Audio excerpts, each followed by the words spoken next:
আসসালামু আলাইকুম বন্ধুগণ, সবাই কেমন আছেন? আশা করি সবাই ভালো আছেন। রাত থেকে মুষলধারে বৃষ্টি হচ্ছে। দেখুন কি পরিমাণ বৃষ্টি হচ্ছে, বৃষ্টি এখনো চলতেছে। এই বৃষ্টির মধ্যে ভিজেই ডিউটিতে চলে আসলাম। রেইনকোট দিয়ে আসছি, কিন্তু রেইনকোটের বৃষ্টি মানে না। আর আসার পরে একটা বিষয় আপনাদেরকে দেখাবো বলে মনে হলো, একটা বিষয় আপনাদের জানা প্রয়োজন, তার কারণে এই ভিডিওটা করা। আপনারা যারা বলেন সামান্য ব্যাঙে প্রস্রাব করলেও বিদ্যুৎ থাকে না, বিদ্যুৎ বন্ধ হয়ে যায়, তাদেরকে দেখানোর জন্য আজকে এই ভিডিওটা করা।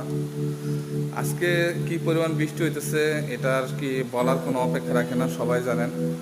কিন্তু দেখতে পাচ্ছেন প্রত্যেকটা ফিডার, প্রত্যেকটা লাইনই কিন্তু চালু আছে, প্রত্যেকটা লাইনই চালু আছে, চলতেছে।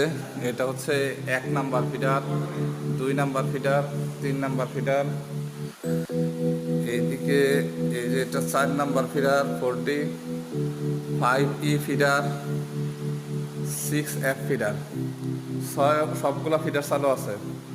একটা বিষয় লক্ষ্য করবেন, আজকে যে বৃষ্টি হচ্ছে শুধু বৃষ্টি হচ্ছে, কোনো বাতাস হচ্ছে না। আমাদের জন্য বৃষ্টি কোনো ক্ষতিকর না, কিন্তু বাতাসটা হচ্ছে সব থেকে ক্ষতিকর। বাতাসের কারণে গাছপালার ডাল ভেঙে লাইনের উপরে পড়ে, তার কারণে আপনাদের জানমাল রক্ষা করার জন্য এই বিদ্যুৎ বন্ধ রাখতে হয়। ধন্যবাদ।